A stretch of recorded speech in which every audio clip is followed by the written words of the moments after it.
Welcome to the Body Smart Podcast, where we remove roadblocks to fitness and health to empower you to master your health habits. We help you become body smart.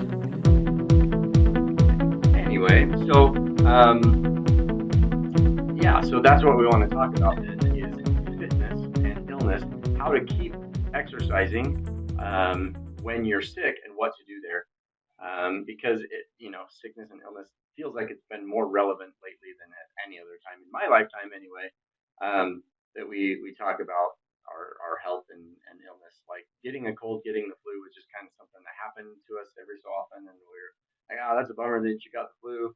Hope you get over it quick, and we didn't really think about it. And now it's a big deal when we get sick, and especially with COVID. I mean, there are a lot of lasting effects to COVID for some people.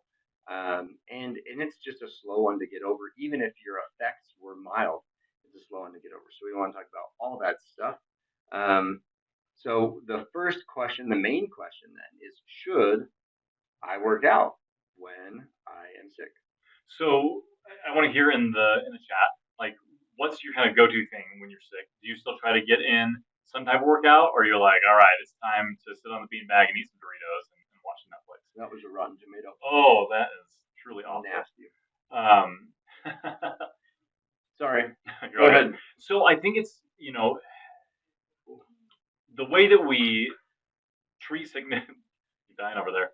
The way that we kind of approach sickness is a little bit, it kind of changes from generation to generation. And now we have so many different things to track our fitness and how we're doing. And I've talked about before on my phone or on my watch, it gives me the move alerts, right? And so I think that fitness is on our mind much more than probably any other generation. And so, is that one better? Doing good? We're good. That was good, Jamino. And so, anyway, I think that question comes up, right? Like, is it okay if I do something? Like, am I just going to make it worse? Or is it going to help somewhat? And what the evidence would say is that actually doing some light aerobic activity, mainly in the early beginning of sickness, actually can help you get over things faster. So it's really that chronic, high intensity exercise that's probably going to overload your body.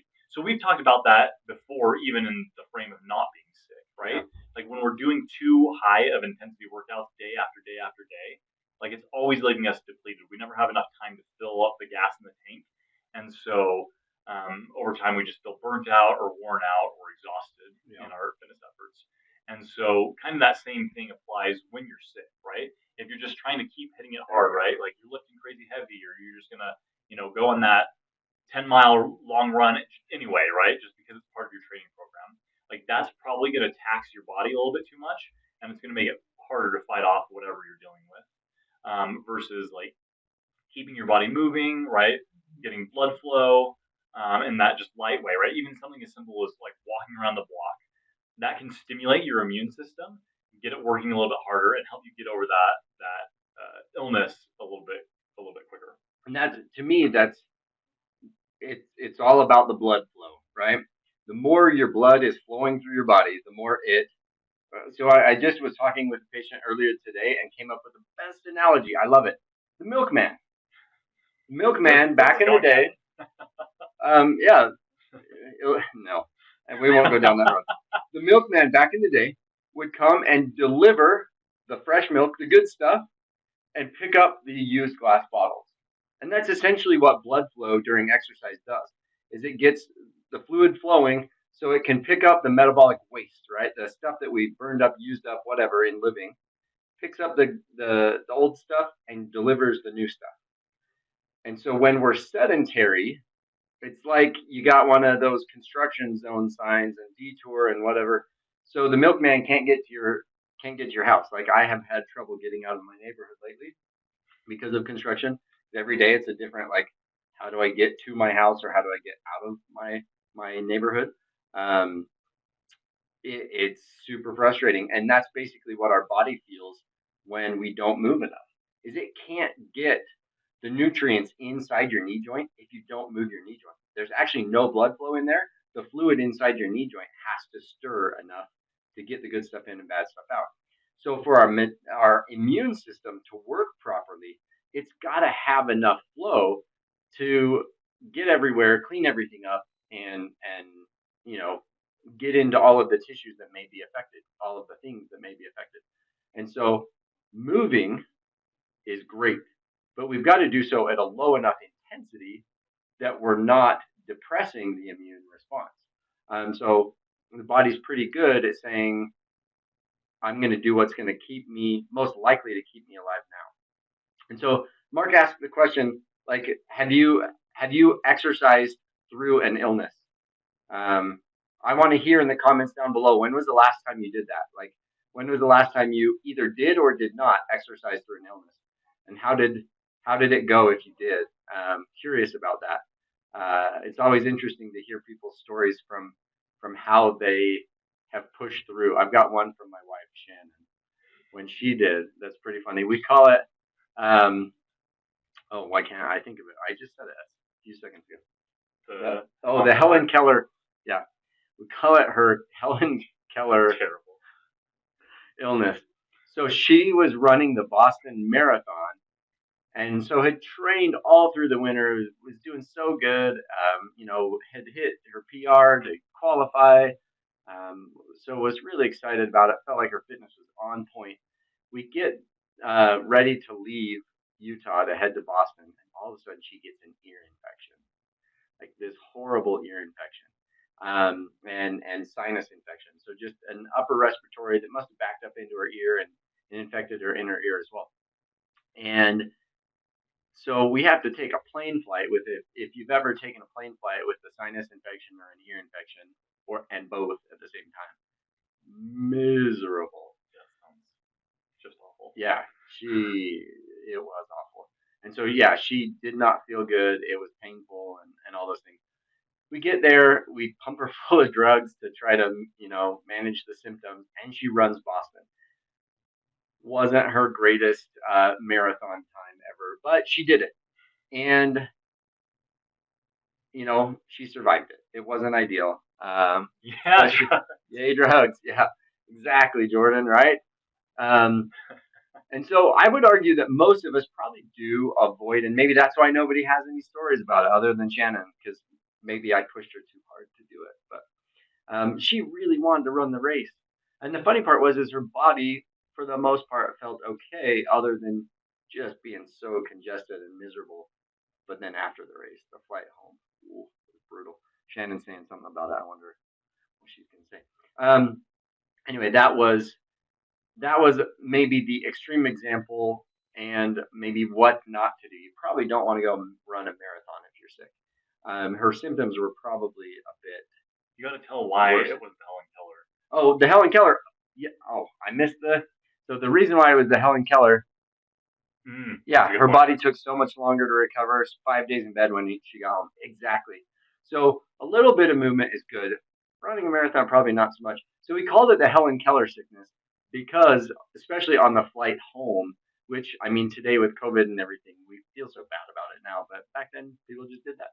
She just, like, everything. Like, her eyes were goopy. Her ears were plugged. She couldn't hear. She couldn't really talk because she was so congested that she just, like, sounded funny, and her throat was sore by the end of all that. And so, like, she just, nothing worked quite right anymore. And so we teased her that she was like Helen Keller because she couldn't really communicate or, see or hear or anything. I felt so bad for her. Anyway, so yeah, that's definitely the extreme example of what not to do. So let's put this in COVID terms now. Why does exercising a little bit when you're sick help? Why does having good cardiovascular fitness really help during illness? So before you get sick, and then we'll talk about long COVID as well. So with our cardiovascular fitness, the more fit we are, the less likely we are to get sick, actually, because we keep stirring that fluid often enough. The other thing with that is, I guess there's extreme examples both directions. With COVID, they did show that, I believe it was people with a VO2 max under 30, that your likelihood of being hospitalized was really, really low. I think 30 was one of the main cutoffs. Under 20, and your likelihood of being hospitalized was really, really high. And so that is a huge benefit, but you can actually be too fit sometimes. You can train too hard and have too low a body weight. So one of the top triathletes in the world, so the guy that won the Ironman, I think in 2018, maybe 2017, he got COVID really bad and was hospitalized in 2020. And I was shocked by that, so I kind of looked into his case. What happened with him is he had just been peaking for a race, so he was at peak physical condition, really in good shape cardiovascularly, but he was working out so hard so often that he had some immune system depression, as well as his body weight was so low that there were just no resources available to help him get through it. And so he wound up being hospitalized, even though he was this elite athlete. So being too fit, too low body weight, that pushing your fitness so hard that it depresses your immune system can be a problem too. So there's a happy medium there. It's been a year for Jordan. Yeah, it has been a year for Jordan. So Jordan says, I just got over COVID while fishing in Alaska, which I guess if you have to get COVID, fishing in Alaska is a great place to do that. Truly. But the little bit of hiking and up and down the river helped him recover faster. I totally agree. Kept your body warm so you didn't get chilled. And that light cardiovascular activity, yeah, it really did help. So, in a simplistic way of thinking of it, and I really do think that it's true, the more we move, the more we tell our body, I need you to get better, right? The more you send it that message of, I need you to heal, I need you to get better. And so we do if we move more. And I really do think that there's more to that than we fully understand. And we're just starting to understand, I guess. But that's something that doing something rather than just bed rest really can help us get over it quicker, help us not get symptoms quite as severe. So COVID, what we saw was that the people with higher cardiovascular fitness had less severe symptoms, much less risk of hospitalization. Still, sometimes people got it severely. It would be interesting, I guess, to look into like environmental exposure and other things like that if they had some compromised lung function because of their job or other things, that if they had some environmental exposure that affected their lungs. But the more people stayed active and kept moving, the faster they got over their symptoms, and were able to not have it really affect them quite as bad. Yeah, well, and also people that were relatively fit, even if they got COVID, right? Those people were less likely to get long COVID. Mm-hmm. And so we know that one of the, as we age, immune function can start to drop. So, right, like when we're talking about immunity or infection, we're always worried about like younger kids, like kind of infant age, because their immune system isn't totally developed and they've kind of weaned off their mom's antibodies. And then as we get older, that immune system starts to get depressed. But if we stay active, right, if we eat healthy, we stay moving, those effects are pretty blunted, right? It doesn't get depressed that much overall. And so it's super important to keep our fitness up, not just cardio fitness, but also like our muscles.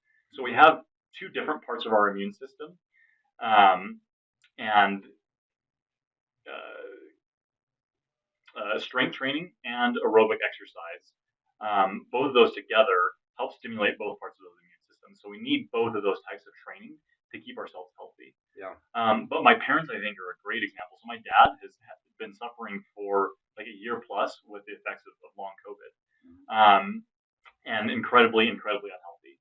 So basically, his only movement, and like, it breaks my heart, right? Because this is what we're talking to you guys about every day, and just I seeing my dad deal with this and like feeling powerless to help him change has been really frustrating. It is hard. But he doesn't, once he got COVID, like he still hasn't fully weaned off the oxygen, and it's been a year plus.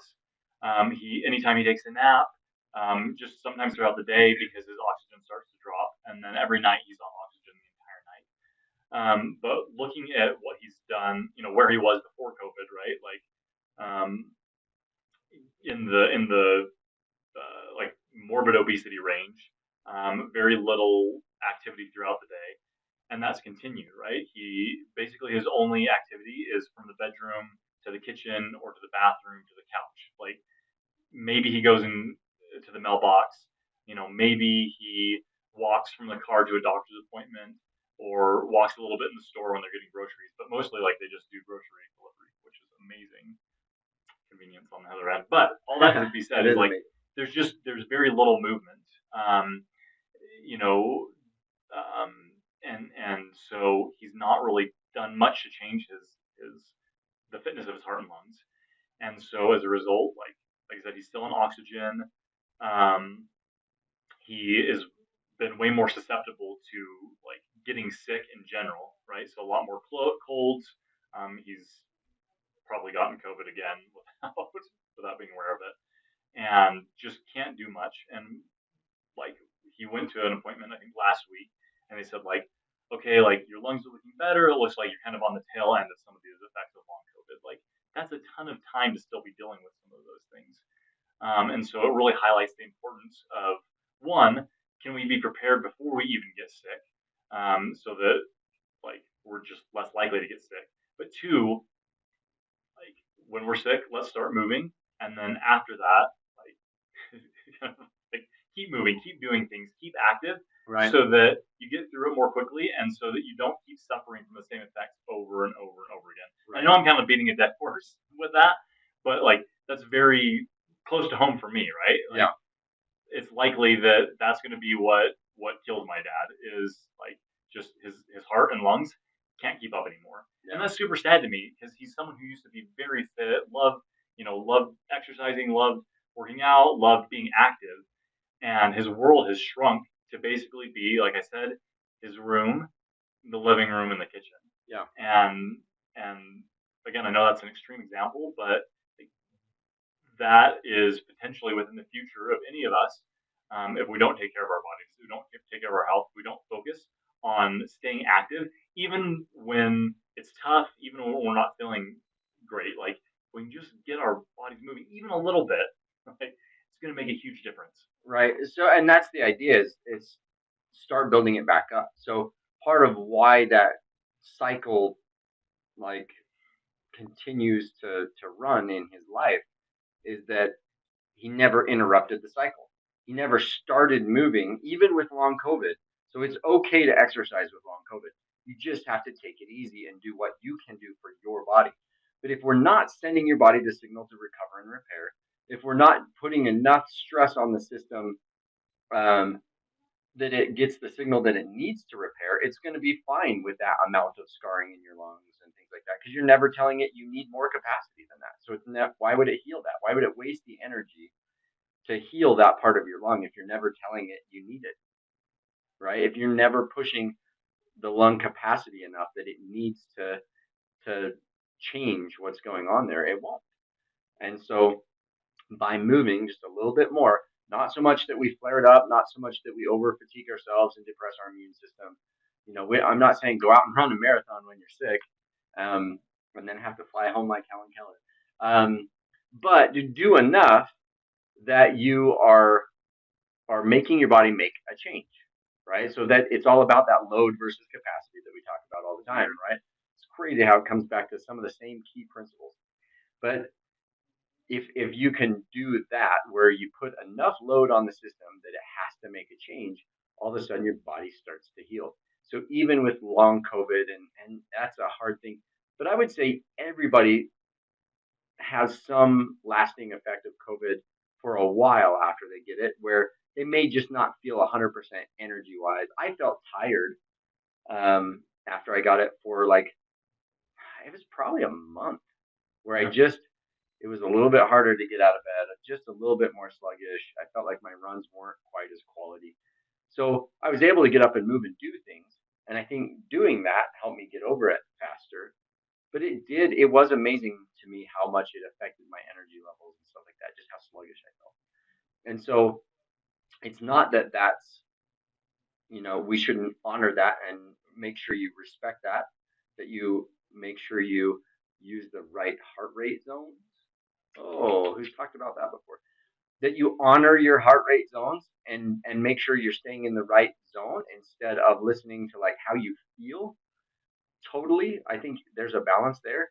But if your heart rate is saying nope, even though you're feeling better today, heart rate is high, that can be an indicator that you're coming down with something or getting over something.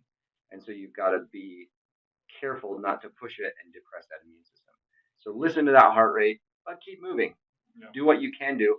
And so maybe your normally 5 mile run is going to be a 3 mile run or walk, because to do that 40 minutes of activity is you're just not going to cover as much ground because you're having to slow down for your heart rate. That's totally fine, and is better than pushing it and then having the next day not be great or getting sick and running into problems and injuries because you pushed it too hard too fast. So long COVID is definitely a problem, but it doesn't mean you should be sedentary. Like get moving again, start doing the things, and you'll minimize the symptoms from it. You'll help like decrease the overwhelming effect of it that really has hindered so many people's overall health. So you got to be careful not to push too hard too, because there are some like lung and cardiac risks from long COVID. So you got to be careful not to do too much high intensity or other things. But just getting moving again and listening to that heart rate, staying in those lower zones and moving can help you be successful again at building those habits, cueing your body to heal and recover, and getting you back on the road. Yeah. One thing that I want to point to is we've talked in previous times, like when you get injured, right, and you take medication, you've got to appreciate like that area is still injured, right? So you don't go off and like, I'm not going to go hike a mountain probably, or you're probably not going to run a marathon. So think about it, harking back to the story with Shannon. Like when you're taking medicine for a cold or the flu or COVID or whatever it is, like be aware that it's kind of masking those effects, right? It's putting a band-aid on it. And while like it can make you feel better, which is great, understand that like it's kind of that same principle, right? Oh, I feel good now, so now I'm gonna go, I got a big hole to dig in my backyard, or oh, I have this project, or oh, I was gonna go do this thing, or oh, like my friends are going on a long run. Like appreciating what's happening in your body, and the medication, while it can make you feel better, isn't always just getting like it's masking the effects of the illness, versus getting rid of it, right?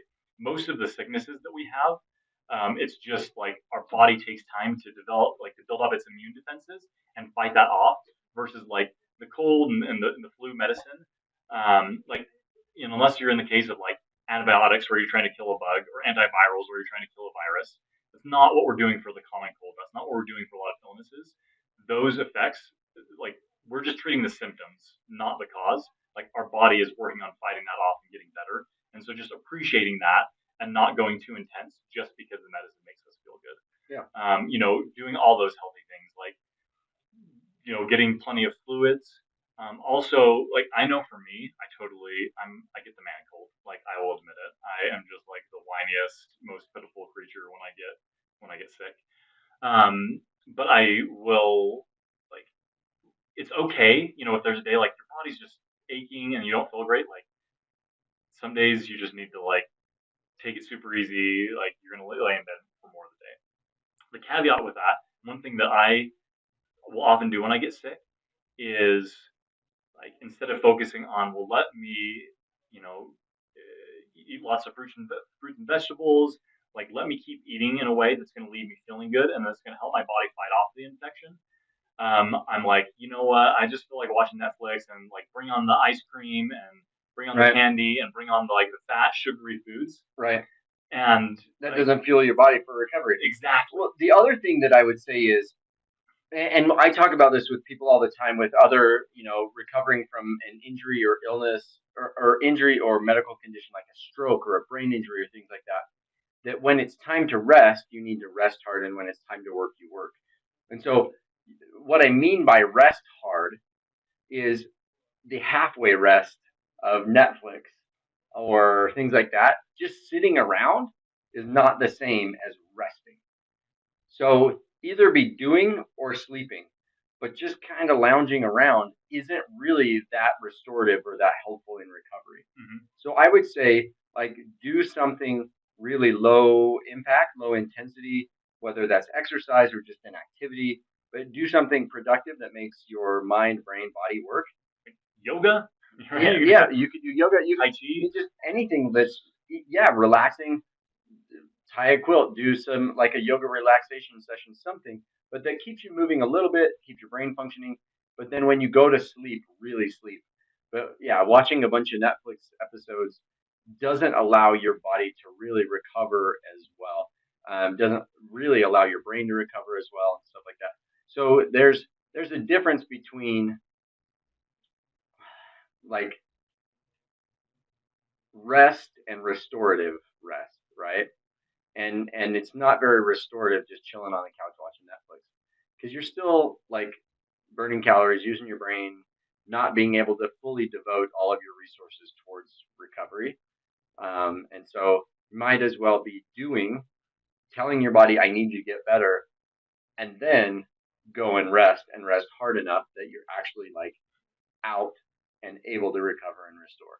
And so again, I think it's more of that polarization of effort, like that if you're doing well and effectively, or you're resting hard, just like the 80-20, right? Where you're 80% of the time you're just going really easy and doing the things, and then 20% you're going hard. With resting or with recovery, I would say 80% of the time you want to try to keep moving and doing things, and then 20% rest real hard, and really zonk out. Because normally in life we're more like, I don't know, I guess not too far off. It's like 70-30 rest to whatever. So maybe we need more rest than 80-20. That's yeah. Anyway, true. Most of us don't rest enough. Yeah, that's true. Anyway, so hopefully that helps to know kind of how to balance that out when you're sick. So the man cold thing, maybe not the best way to handle it, but it's hard because you don't feel good. And so you kind of want to lounge around. I always want to deny the fact that I'm sick. I'm kind of the opposite, where I'm like, I'm fine, and try to push through. And then I crash real hard when I get home, or I would say maybe it sticks around longer than it ought to, sometimes because I push through it too much. So there's a happy medium there of working when it's time to work and resting hard when it's time to rest, so that you really can recover. And like Mark said, fueling your body right, doing all those other things can really help you to get better faster. So does anybody have any long COVID effects? Just curious there, if there's anybody out there that is still battling long COVID. I've heard a couple people say that they have. If that's you, keep working. Just keep going, keep moving, build it back up slowly, and you're going to be just fine. But it's frustrating when those effects keep plaguing you as you go. So thanks so much for joining us today. Any closing comments? I'm just thinking next week we've got a really good lineup. I'm excited. So watch for the announcement of what the group calls are going to be for next week. But we'll catch you on Monday morning unless you get something else. Yeah, I think just again, recap, can I exercise when sick? Yes, just make sure it's more low intensity, low impact. Drink plenty of fluids, rest hard, and then when you're be doing. And that's kind of the way to get through the list. And then again, when you're not sick, doing all the things that are going to keep you healthy long term. So regular strength training, regular aerobic training with that 80-20 principle is really going to set you up the best, so that heart and lungs stay healthy, the rest of your body stays healthy, and you're going to be better at fighting off infection, and you'll handle it better when I think that's kind of the distillation of everything we talked about. Hope that helps. And like Cameron said, we've got a great lineup of topics for next week. We're super excited, so make sure to jump on and check those out. And catch you next time. Yep, we'll see you then.